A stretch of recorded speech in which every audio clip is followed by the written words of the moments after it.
بسم اللہ الرحمن الرحیم۔ بسم اللہ الرحمن الرحیم۔ الحمدللہ آج کی تراویح میں 1.25 پارہ اور اس کے اوپر ایک رکوع تلاوت کیا گیا ہے۔ 14واں پارہ آخر کا پاؤ اور 15واں پارہ مکمل 16ویں پارے کا ایک رکوع تلاوت کیا گیا ہے۔ 14ویں پارے کے آخری ربوع میں ایک جامع ترین آیت آئی ہے، جس کے بارے میں حضرت عبداللہ بن مسعود رضی اللہ تعالیٰ عنہ فرماتے ہیں قرآن کریم کی خیر اور شر کو سب سے زیادہ جامع آیت ہے، ان اللہ یأمر بالعدل والاحسان۔ یہ وہ آیت ہے کہ جس کو سن کر ولید بن مغیرہ جیسے دشمن اسلام نے بھی قرآن کی تعریف کرنے پر مجبور ہو گیا۔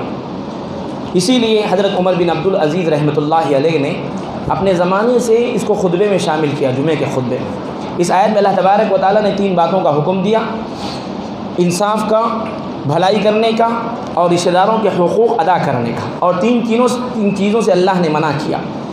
بے حیائی کے کاموں سے اللہ نے منع کیا، بدی کے کاموں سے اللہ نے منع کیا، اور ظلم و زیادتی سے اللہ تبارک و تعالیٰ نے منع کیا۔ اس کے بعد اسلام کے سب سے پہلے شہداء کا تذکرہ آتا ہے۔ صحابہ کرام وہ مقدس جماعت ہے جن کے بارے میں اللہ نے دنیا ہی میں جنت کا فیصلہ فرما دیا ہے۔ یہ ان کی قربانیوں کی بدولت ہے جو انہوں نے اسلام اور پیغمبر اسلام کے خاطر انجام دی۔ چنانچہ سب سے پہلے شہید صحابہ کا تذکرہ اللہ تعالیٰ نے ایک آیت میں فرمایا ہے۔ ایک خاندان ہے پورا کا پورا، حضرت سمیہ، حضرت یاسر، حضرت عمار بن یاسر، ان تینوں کو کفار و مشرکین نے گرفتار کر لیا اور کہا یا تو تم لوگ ہمارا کفر کا کلمہ پڑھو یا مار دیے جاؤ گے۔ دونوں نے کفر کا کلمہ نہیں پڑھا، حضرت یاسر نے، حضرت سمیہ نے۔ سمیہ کی دردناک شہادت ہوئی، 2 اونٹوں سے باندھ کر 2 طرف چلا دیا گیا، 2 ٹکڑے ہو گئے۔ اسلام کی سب سے پہلے خاتون شہید حضرت سمیہ تھی۔ ان کے بیٹے حضرت عمار نے دل مطمئن تھا، زبان سے کلمہ کفر کہہ لیا، اللہ کے نبی کی خدمت میں حاضر ہوئے۔ اللہ کے نبی نے فرمایا ایسی حالت میں اگر کوئی اس کا دل مطمئن ہے، زبان سے کلمہ کفر کہہ لے تو وہ کافر نہیں ہوگا۔ ان کو اللہ کے نبی نے بشارت دی۔ اس کے بعد خلیل اللہ حضرت ابراہیم علیہ السلام، ان کی قربانیوں کا اور ان کے فضائل کا تذکرہ آیا۔ اللہ نے ان کے فضائل بیان کرتے ہوئے ایک بہترین لفظ استعمال کر فرمایا، ان ابراہیم کان امہ، ابراہیم ایک بڑی جماعت کے مانند کام کر گئے۔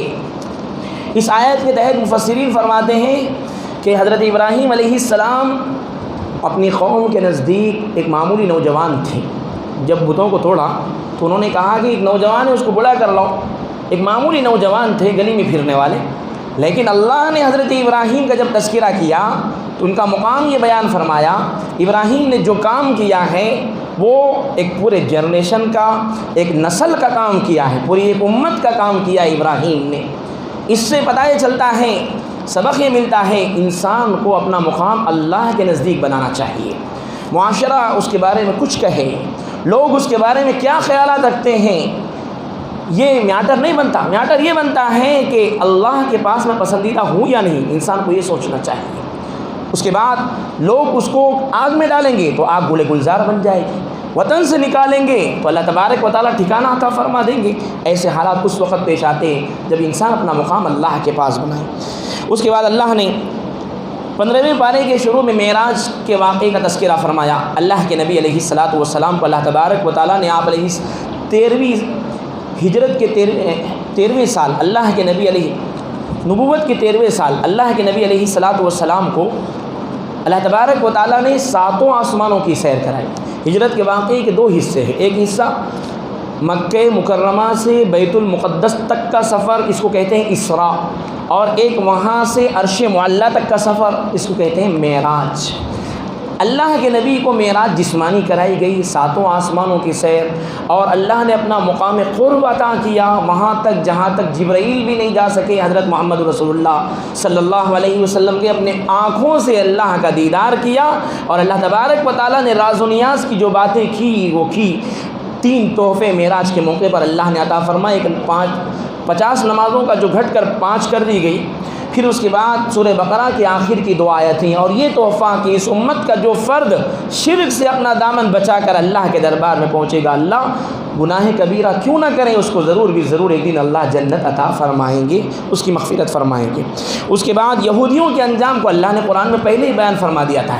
یہودیوں کا اللہ نے انجام یہ بیان فرمایا تھا کہ تم لوگ 2 مرتبہ زمین میں فساد کرو گے، اور دونوں مرتبہ ہمارے بندوں کو ہم تم پر مسلط کریں گے۔ ایک مرتبہ انہوں نے اس وقت فساد برپا کیا جب توریت کے احکام میں تحریف کی، حضرت شعیب علیہ السلام کو قتل کیا تو ان کا فساد عروج پر تھا، اللہ نے بخت نصر بادشاہ کو ان پر مسلط کیا، جس نے ان کی اینٹ سے اینٹ بجا دی اور بیت المقدس کو ویران کر دیا، توریت کے نسخے جلائے، اور جتنے لوگ بچے تھے ان لوگوں کو بابل لے گیا اور وہاں پر ان کو غلام بنا لیا۔ پھر اس کے بعد یہودیوں کو اللہ نے خوشحالی عطا فرمائی، پھر وہی کرتوت۔ تو اللہ تبارک و تعالیٰ نے جب دوسری مرتبہ انہوں نے فساد برپا کیا، انتشار کیا، حضرت زکریا یحییٰ علیہ السلام کو آروں کے ذریعے سے قتل کیا، تو اللہ تبارک و تعالیٰ نے ان کے اوپر ایک بادشاہ کو مسلط کیا، طرطوس نامی بادشاہ کو مسلط کیا، جس نے یہودیوں کا قتل عام کیا۔ اللہ تبارک و تعالیٰ نے اس کا پھر اس کے بعد جب حضرت محمد رسول اللہ صلی اللہ علیہ وسلم مدینے میں تشریف لائے، یہودیوں کی عیاریاں، مکاریاں، سازشیں وہاں پر بھی دکھنے میں آئی، تو اللہ کے نبی علیہ السلام کے جانباز صحابہ نے مدینے سے یہودیوں کو نکالا۔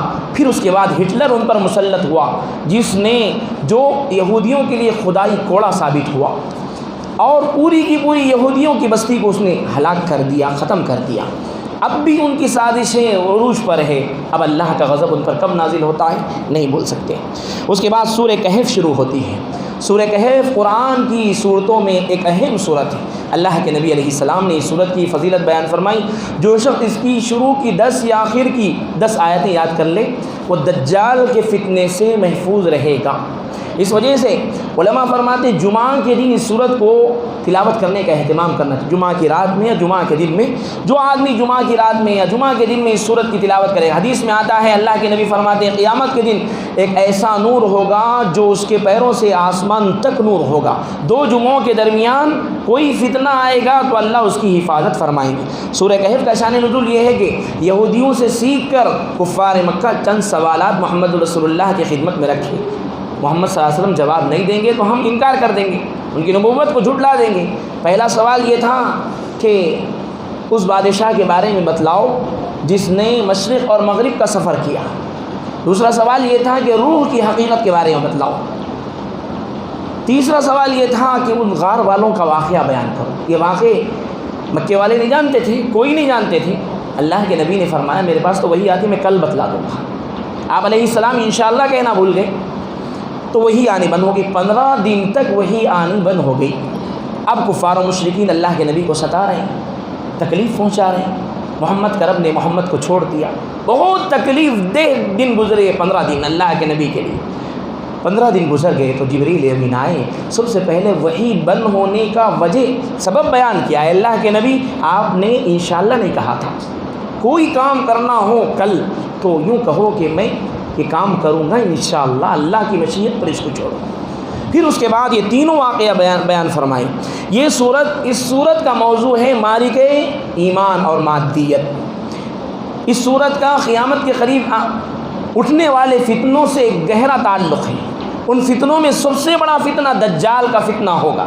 یہ صورت مسلمانوں کو دجال کے فتنے سے مقابلہ کرنا سکھاتی ہے۔ اس وجہ سے اس صورت کو اپنے بچوں کو بھی سکھانا چاہیے۔ اس صورت میں اللہ تبارک و تعالیٰ نے 4 طرح کے واقعات بیان فرمائے اور مسلمانوں کو 4 طرح کے فتنوں سے محفوظ رکھنے کی تاکید فرمائی۔ پہلا، اللہ نے دینی فتنہ بیان فرمایا۔ اصحاب کہف کا واقعہ یہ دینی فتنہ ہے۔ دین پر آزمائش آتی ہے، ایمان پر آزمائش آتی ہے، انسان کو اپنے ایمان کو بچانے کی کوشش کرنا چاہیے۔ اصحاب کہف کا واقعہ اللہ کے نبی کی دنیا میں آنے سے کئی سو سال پہلے کا واقعہ ہے۔ ایک زمانے میں ایک بادشاہ ہوا کرتا تھا، وہ بادشاہ اپنے سامنے لوگوں کو سجدہ کراتا تھا، زبردستی سجدہ، جو سجدہ نہیں کرتا اس کو تہ تیخ کر دیتا تھا۔ چند نوجوان تھے، 7 نوجوان تھے، ان لوگوں کو بھی سجدہ کرنے کے لیے کہا گیا، بت پرستی کو قبول کرنے کے لیے کہہ دیا گیا۔ ان لوگوں کو سب سے پہلے عہدے دینے کی، مال و دولت کی لالچ دی گئی، عہدوں کی لالچ دی گئی، بہترین زندگی کے اسٹائل کی لالچ دی گئی، بالآخر ان کو ڈرایا گیا، دھمکایا گیا، جان سے مارنے کی دھمکی دی گئی۔ ان لوگوں نے سجدہ نہیں کیا۔ ایمان کو بچانے کے لیے شہر سے نکل گئے، چلتے چلتے ایک پہاڑ آیا، پہاڑ کی غار میں انہوں نے پناہ لی، سو گئے۔ اللہ نے 309 سال تک ان پر نیند مسلط کر دی، 309 سال تک، 309 سال کے بعد اٹھے۔ ادھر یہ ہوا، شہر کے حالات بالکل بدل گئے، 3 صدیاں گزر گئی، حالات بدل گئے، ظالم حکومت کا خاتمہ ہو گیا۔ اب جو حکومت آئی ہے وہ اہل توحید کی حکومت ہے۔ اب یہ لوگ اٹھے 309 سال کے بعد، بھوک کا احساس ہوا، کھانا لانے کے لیے اس 300 سال پہلی کرنسی، 309 سال پہلے کی کرنسی دے کر اپنے ایک ساتھی کو بازار بھیجا۔ بازار میں دکاندار نے دیکھا یہ 309 سال پہلے کی کرنسی، تحقیق کرائی، معلوم ہوا کہ 309 سال پہلے ایک واقعہ ایسا پیش آیا تھا، چند نوجوان شہر سے نکلے، غائب ہو گئے، گم ہو گئے۔ اب ان کی تحقیق ہوئی، وہ قومی ہیرو بن گئے، اس وقت کے بادشاہ نے ان کا اعزاز کیا، اکرام کیا، اور وہ لوگ شہر غار میں واپس گئے، پھر وہیں پر ان کا انتقال ہو گیا۔ اس غار کی جگہ پر ایک مسجد بنا دی گئی۔ اس واقعے سے پتہ چلتا ہے ایمان والوں کو اللہ تبارک و تعالیٰ یہ پیغام دیتے ہیں، ایمان والوں ایمان کے بارے میں حساس ہو جاؤ۔ اگر دنیا اور دین، ایمان اور مال و دولت اور کسی اور فتنے کا مقابلہ ہو جائے تو ایمان کو بچانے کی کوشش کرو، ایمان کو ترجیح دو، تمام چیزوں کو اپنے قدموں تلے رون ڈالو۔ اس کے بعد دوسرا واقعہ حضرت موسیٰ علیہ السلام، حضرت خضر علیہ السلام کا اہم واقعہ ہے۔ حضرت موسیٰ علیہ السلام اپنی قوم میں تقریر فرما رہے تھے، پوچھنے والے نے پوچھا، اے موسیٰ تم سے بھی زیادہ علم کسی کو ہے کیا؟ حضرت موسیٰ نے اس زمانے کے حساب سے انسانوں میں کون ہے پوچھا، تو حضرت موسیٰ نے جواب دیا، میں ہوں وقت کا نبی ہوں۔ لیکن اللہ کو یہ الفاظ اور یادہ پسند نہیں ہے۔ اللہ تبارک و تعالیٰ نے کہا، اے موسیٰ ہمارا ایک بندہ ہے جو سمندر کے بالکل کنارے رہتا ہے، وہ تم سے زیادہ اس کو علم ہے، جاؤ۔ حضرت موسیٰ اب علمی سفر کے لیے نکلے، ان سے علم سیکھنے کے لیے۔ جاتے جاتے دیکھا حضرت موسیٰ علیہ السلام اپنے ساتھ اپنے غلام شمعون کو لے لیے، دونوں نکلے بحری سفر پر، سمندر کے کنارے جہاں دونوں سمندر مل رہے تھے وہاں پر حضرت خضر علیہ السلام سے ملاقات ہوئی۔ حضرت خضر علیہ السلام سے حضرت موسیٰ علیہ السلام نے سلام کلام کیا، اپنا تعارف کرایا، اس کے بعد کہا کہ میں تمہارے ساتھ رہنا چاہتا ہوں۔ حضرت خضر نے کہا میرے ساتھ تم نہیں رہ سکتے، صبر نہیں کر۔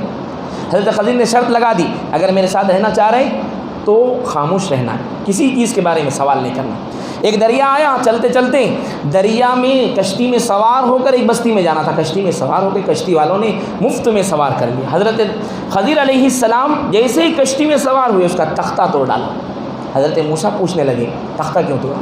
حضرت خضر نے کہا میں نے تم سے کہا تھا سوال مت کرنا۔ الغرض آگے چلے، ایک میدان میں پہنچے، بچے کھیل رہے تھے، ایک معصوم بچے کو پکڑا اور ناحق، بظاہر ناحق حضرت خضر نے اس بچے کو مار دیا، موت کے منہ میں دھکیل دیا۔ حضرت موسیٰ پھر سوال کرنے لگے، اس ناحق بچے کو تم نے، معصوم بچے کو تم نے قتل کر دیا۔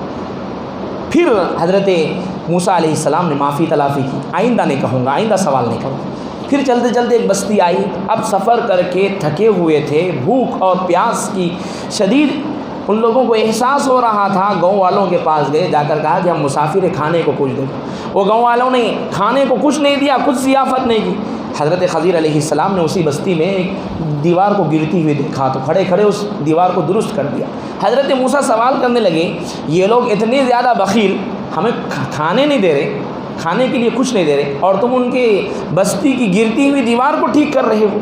حضرت خضر نے کہا کہ بس ہمارا اور تمہارا تعلق یہیں تک، ہمارے تمہارے درمیان اب جدائی ہوتی ہے، لیکن ٹھہرو، جاتے جاتے میں تمہیں ان تینوں واقعات کی حکمتوں کو بیان کرتا ہوں۔ پہلا واقعہ جو کشتی کا تختہ توڑ ڈالا تھا وہ اس لیے کہ آگے ایک ظالم بادشاہ کے کارندے تھے جو اب اچھی اور نئی کشتی کو ہڑپ لے رہے تھے، میں نے اس کو عیبدار بنا دیا تو ایک کشتی ان کے قبضے سے محفوظ ہو گئی اور کشتی والوں کا معاش بچ گیا۔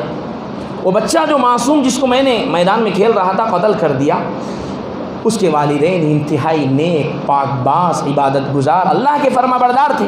آئندہ چل کر یہ بچہ ان کو کفر کی نجاست میں مبتلا کرنے والا تھا۔ اس ڈر سے اللہ نے حکم دیا کہ اس بچے کو یہیں پر ختم کر دو اس کی زندگی کا خاتمہ۔ پھر اللہ نے ان والدین کو نیک صالح اولاد عطا فرمائی۔ تیسرا واقعہ، جہاں شہر میں پہنچ کر گرتی دیوار کو درست کر دیا، اس کی حقیقت یہ ہے کہ وہ دیوار دو نیک والدین کے یتیم بچوں کی دیوار تھی۔ ان نیک والدین نے، ماں باپ نے اپنے بچوں کے لیے اس دیوار کے نیچے خزانہ چھپایا تھا تاکہ وہ بالغ ہو کر لے لے۔ اگر وہ دیوار گر جاتی گاؤں والے اس کو لے لیتے۔ میں نے اس دیوار کو درست کر دیا تاکہ نوجوان ہو کر، بالغ ہو کر یہ لوگ اپنی امانت کو حاصل کر لیں۔